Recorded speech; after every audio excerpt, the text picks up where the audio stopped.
Assalamualaikum warahmatullahi wabarakatuh. Waalaikumsalam. Berjumpa lagi dengan saya Iqbal Kurnawan dalam acara JB Talks Jaya Buana Talks. Tempatnya bicara, menginspirasi dan juga inspiratif untuk semuanya. Kali ini kita kedatangan tamu istimewa, yakni Bapak Herwantoni selaku pengawas Provinsi Banten. Terima kasih sudah datang di SMK Jaya Buana, dan tak lupa pula kesempatan kali ini kita juga ditemani oleh Bapak Anang Sore MPD selaku Kepala Sekolah SMK Jaya Buana. Mungkin di awal sesi ini kita persilakan untuk Pak An untuk say hello dengan JB Talks. Di sesi ini spesial momen setelah Ramadan, setelah Lebaran. Kami persilakan Pak. Baik, Assalamualaikum warahmatullahi wabarakatuh. Waalaikumsalam warahmatullahi wabarakatuh. Alhamdulillah pada pagi hari ini Coffee Morning kita dihadiri oleh Bapak Koordinator Pengawas SMK di wilayah Kabupaten Tangerang, Provinsi Banten, Pak Korwas, Pak Herwantoni, selamat datang. Dan kami juga menitipkan salam dari keluarga besar Yayasan Pondok Pesantren Riyadul Jannah di lingkungan SMK Jaya Buana. Momentumnya masih suasana Lebaran ya, Pak Korwas, Pak Iqbal. Qabalahu minna wa minkum. Ya, minal aidin wal faizin, mohon maaf lahir dan batin apabila ada salah-salah dalam khususnya saya pribadi, umumnya untuk keluarga besar SMK Jaya Buana, mohon maaf yang sebesar-besarnya. Dan pada pagi hari ini saya sedikit menginfokan Pak Korwas. Alhamdulillah kemarin sebelum anak-anak ini dinyatakan lulus nanti pada tanggal 6 bulan April ya, Mei. Alhamdulillah setelah zuhur kemarin anak-anak ini mengikuti kegiatan tes rekrutmen Pak dengan PT Mitsubishi Indonesia, dan sekitar 24 sampai 34 orang ya kemarin.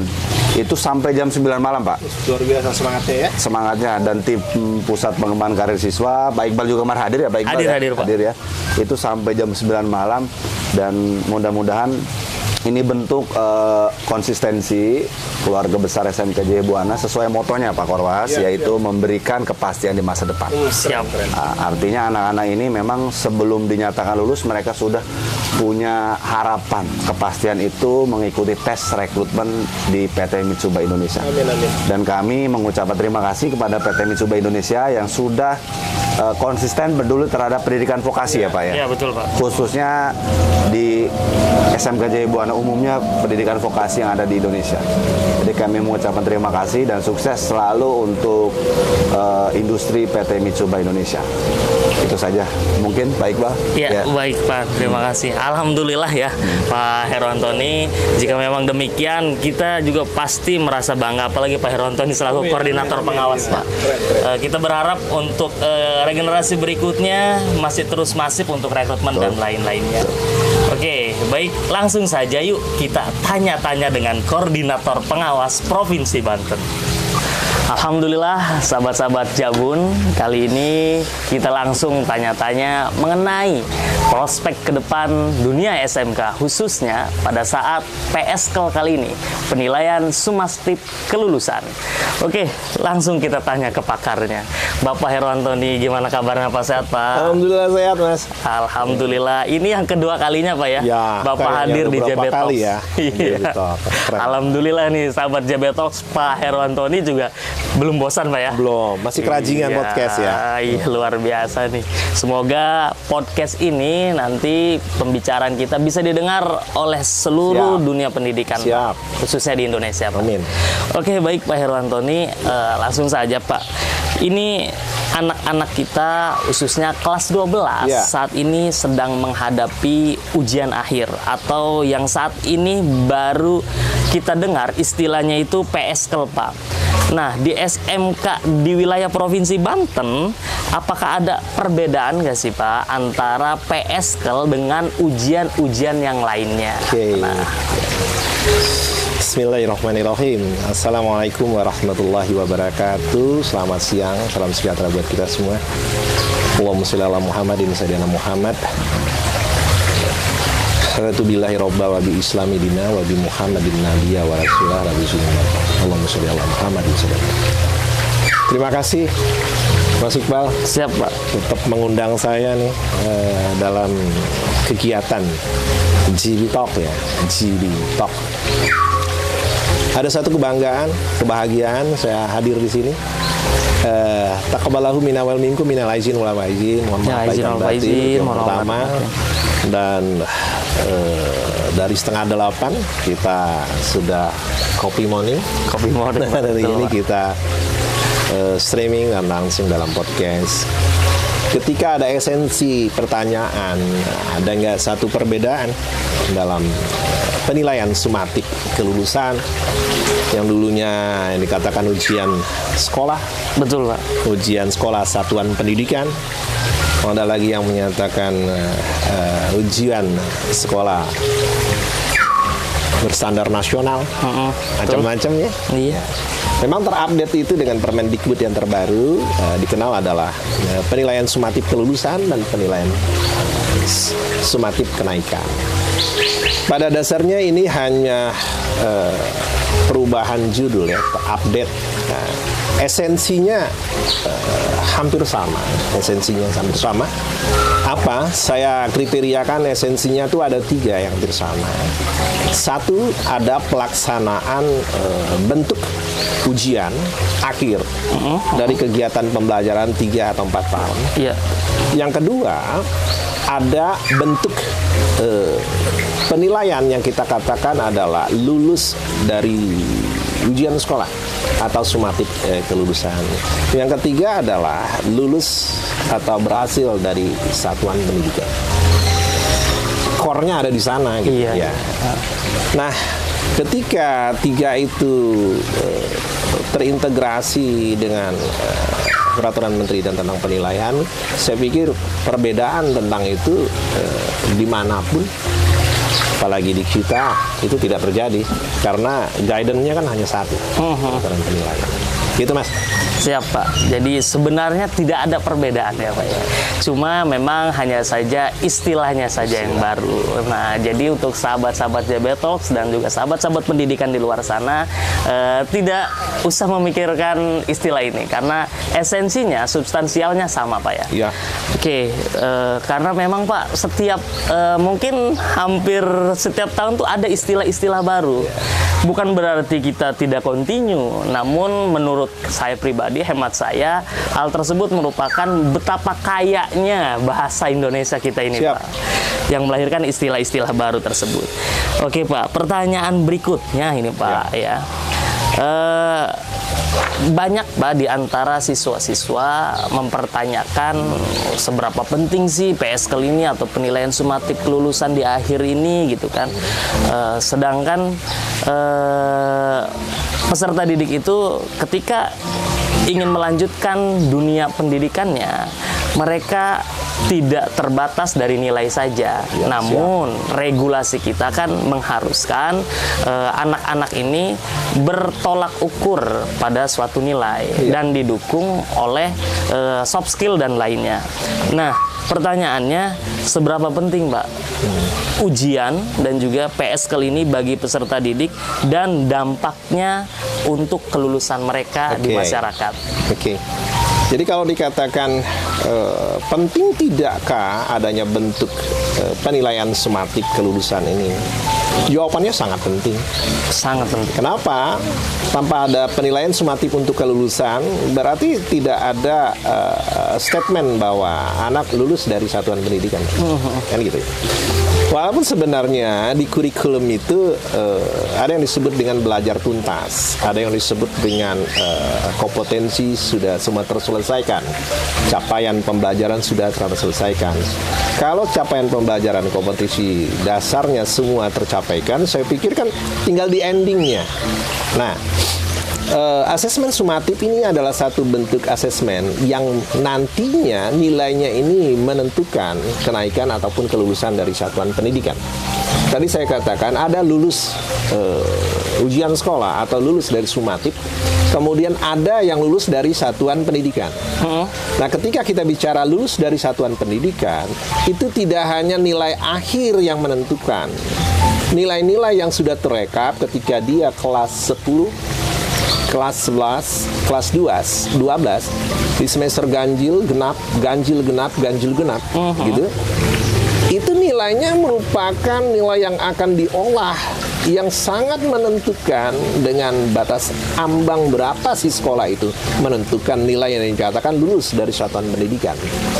Nah, biasanya nilai ini juga yang menentukan adalah nilai untuk di lembar belakang daripada surat tanda tamat belajar atau ijazah. Nah, kadang-kadang kita berpikir begini, dalam proses kehidupan itu selalu kita bertanya, berapa pentingnya sih kelulusan kita ujian itu di masyarakat? Benar Pak, betul. Ada relevansinya, ada korelasinya, ada juga tidak korelasinya. Hidup ini kan merupakan pilihan, dan hidup ini adalah sebuah misteri. Betul. Ya, ada satu anomali, teman-teman sering menyatakan, seorang anak yang punya prestasi akademis, pengetahuannya bagus, keterampilannya bagus, sikapnya juga bagus. Tapi ketika faktor luck dan rezekinya, dia nggak kerja-kerja. Itu banyak terjadi Pak, betul Pak. Ketika ada seorang anak ya prestasi pengetahuan keterampilan nggak begitu bagus, tapi dia punya attitude sangat bagus. Belum ijazah keluar dia sudah bekerja. Betul Pak. Nah, saya balik bertanya, dalam dunia pendidikan, apakah pendidikan yang kita buat ini hanya untuk selembar ijazah? Ada pernyataan kelulusan. Apakah memang pengetahuan, kompetensi, capaian pembelajaran yang kuasain, pengetahuan, keterampilan, dan sikap dia yang sudah terintegrasi menjadi satu itu sebagai bekal life skill dia untuk menuju bahwa kehidupan yang sebenarnya? Itu pertanyaannya, Mas. Ya, jadi kalau dikatakan penting nggak? Sangat penting. Artinya begini, kalau saya analogikan begini. Penting nggak seseorang memiliki lisensi SIM C? Penting. Ketika dia tidak memiliki motor, ketika dia belum bisa mengendarai kendaraan motor roda 2. Tidak penting. Tidak penting, tidak. Kalau itu tidak. Oke. Karena buat apa lisensi itu? Oke. Saya balik lagi bertanya. Penting tidak dia memiliki SIM license tersebut ketika dia punya kendaraan tapi tidak bisa mengendarai? Nggak penting. Tapi penting nggak dia punya lisensi itu ketika dia bisa mengendarai, ketika dia punya kendaraan, dia harus berjalan di satu aturan jalan lalu lintas yang memastikan bahwa dia wajib memiliki SIM. Penting Pak. Artinya semua terintegrasi.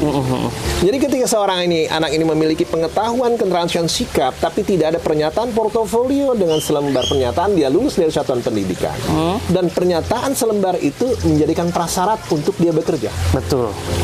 Kira-kira itu Mas. Itu jawabannya. Iya, ini sangat spesifik sekali Pak. Ya. Mungkin sahabat-sahabat JB Talks dan juga sahabat pendidikan juga bisa langsung mendapatkan esensi dari jawaban dari Pak Herwantoni tadi, di mana memang PSKL ini begitu sangat penting dan menjadi salah satu standar kelulusan siswa atau peserta didik dalam kelulusan satuan pendidikan Pak. Siap. Meskipun komponen kelulusannya memang diukur dari seberapa dalam dia belajar dari kelas 1, 2, dan 3. Dan salah satunya adalah di masa-masa akhir ini yang diselenggarakan oleh sekolah, yaitu PSKL. Jadi itu teman-teman ya, khususnya sahabat-sahabat yang memang saat ini kelas 12 nih, yang masih bingung seberapa penting sih nilai kita di masyarakat nanti. Nah, tadi jawabannya sudah sangat jelas. Nilai sahabat-sahabat itu sangat penting, apalagi lisensinya itu dibuktikan dengan selembar ijazah tadi. Bukan berarti lembar ijazah ini yang menjual sahabat-sahabat, tapi lembar ijazah ini juga didukung dengan soft skill sahabat-sahabat dalam belajar. Mungkin itu Pak ya? Iya, exactly. Pas. Nah, pertanyaan berikutnya Pak. Siap. Tenang sahabat-sahabat, pokoknya jangan bosan-bosan. Masih ada beberapa pertanyaan yang mungkin masih mengganjal di hati sahabat semuanya. Oke Pak, apakah ada tantangan atau masalah yang biasanya dihadapi dalam pelaksanaan penilaian PSKL ini? Karena memang dari catatan kita juga ada beberapa kendala ketika anak ini akan menghadapi PSKL. Dan itu bermacam-macam Pak. Nah, solusinya tuh seperti apa sih Pak untuk kita selaku penyedia lembaga pendidikan dan lain-lain? Karena masalahnya itu ada yang datang dari orang tua, ada yang datang dari pergaulan anak-anak, sehingga melewatkan PSKL ini dengan begitu mudahnya gitu Pak.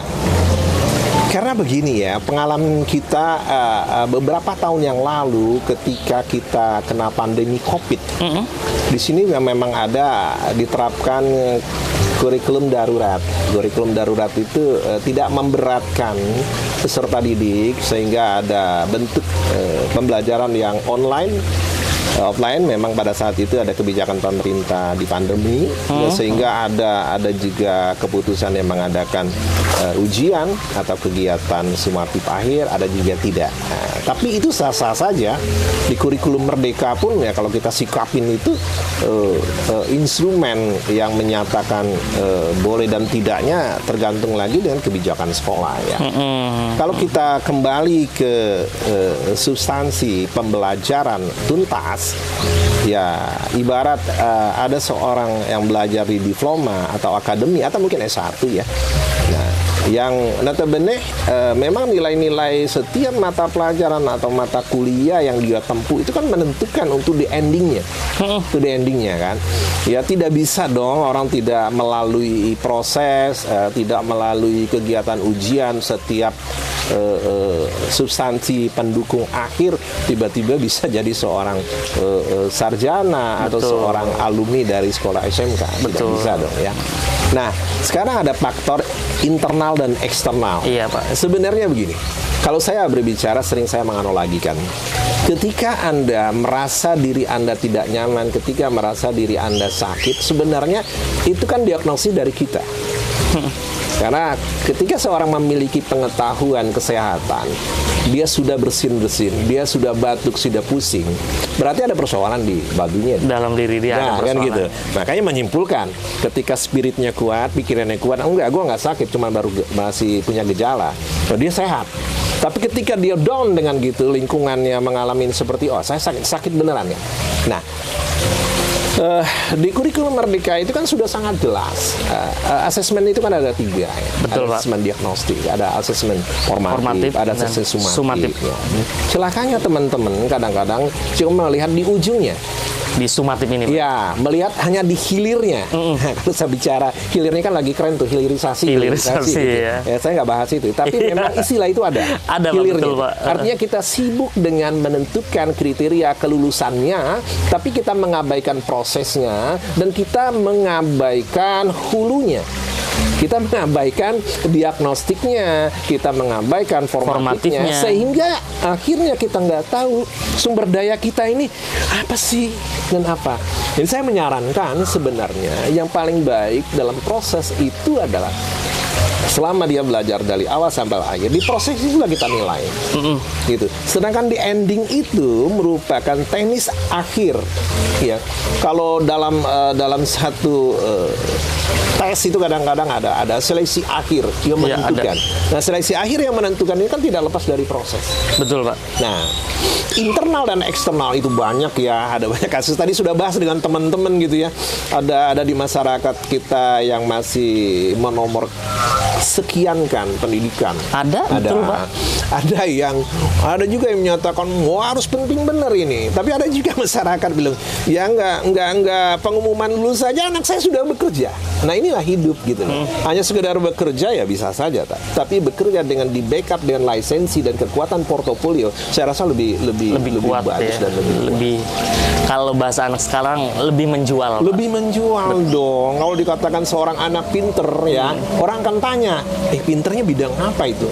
Oke, dia pintar dalam teknik pengelasan. Nah, ketika mau di industri supaya dapat dipertanggungjawab cara dia ngelas ini, industri akan tanya, sertifikat Anda dari lembaga sertifikat profesi mana nih? Dan dia bisa menjelaskan, nih lembaga sertifikat profesi ini, saya dapat license dari sini. Artinya yang dia buat diakuin, oh emang nih anak itu. Anda bisa bayangkan ketika kita makan sesuatu tapi belum ada license bahwa barang yang kita makan itu halal, bersih dan lain higienis gitu kan. Yang terjadi ragu-ragu. Betul. Hal yang ragu-ragu hukumnya mubah pemakruh. Kira-kira begitu. Jangan dilaksanakan kan gitu. Artinya ketika kita sudah menghadapi kondisi di sana, Anda jangan jalan di sana, air tergenang. Betul. Jangan kita berpikir oh cetek ini atau dalam. Tapi kita berpikir berbahaya di sana. Betul. Ketika mencetek paling basah. Tapi ketika kita injak ternyata di dalamnya ada palungnya, ada lubangnya. tenggelam gitu. Saya pikir begitu. Iya Pak. Ini cukup menarik nih sahabat-sahabat. Jadi segala hal yang kita bahas ini, dari mulai perkara yang menurut kita berat, ternyata bisa dianalogikan sesimpel itu Pak. Simpel. Bisa dianalogikan dengan makanan pun bisa menjadikan analogi tentang dunia pendidikan. Betul. Jadi memang soft skill yang dimiliki anak-anak, proses pendidikannya yang begitu penting, yang tadi Pak, Iya. ada asesmen diagnostik, asesmen formatif, dan juga asesmen sumatif. Itu ketiga-tiganya penting. Dan memang terkadang ada beberapa kasus, ada beberapa temuan yang melewatkan dua asesmen yang penting juga. Iya. Diagnostik dan juga formatif. Dan menilai sumatif adalah lebih penting dari yang lainnya. Berarti itu tidak benar Pak, Tidak ya? benar juga. Yang betul tuh tiga-tiganya juga dilalui, prosesnya ditempuh. Jadi begitu sahabat-sahabat JB Talks dimanapun sahabat-sahabat berada, begitu hangatnya dan juga nikmatnya perbincangan kita. Mungkin Pak bisa diminum dulu Pak. Oh iya. Takutnya Pak Herantoni ya. Masya Allah. Dari tadi kan tadi luar biasa daging semua obrolan kita ini. Obrolan kita. Saya minum dulu ya. Boleh Pak, mangga Pak. Bismillah.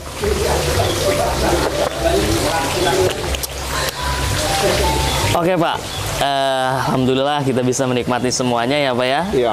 Maka kita juga sampai nih di season akhir Pak. Mungkin season akhir ini kita minta kepada Bapak Herwantoni untuk memberikan statement, closing statement untuk kita semua, khususnya dunia pendidikan di Provinsi Banten Pak. Betul. Saya mengutip saja begini, kata Ali bin Abi Thalib. Iya. Anakmu mungkin bukan jadi anakmu ya. Anakmu adalah anak zaman. Artinya, budaya-budaya kebiasaan yang lama mungkin dalam kondisi sekarang itu beda dengan dulu. Dulu kalau kita mencari informasi, mungkin kita ke perpustakaan, kita tanya orang apa-apa. Tapi sekarang cukup dengan satu jari kita klik, dapat informasi. Terbuka semua informasi. Tapi ada hal yang sangat penting, saya katakan. Apa yang sangat penting? Keabsahan, keaslihan, kebenaran daripada informasi itu yang perlu kita telusuri. Nantinya saya sering bicara dengan anak-anak, ketika kita melakukan sesuatu, referensi dan dasar hukum melakukan itu apa sih?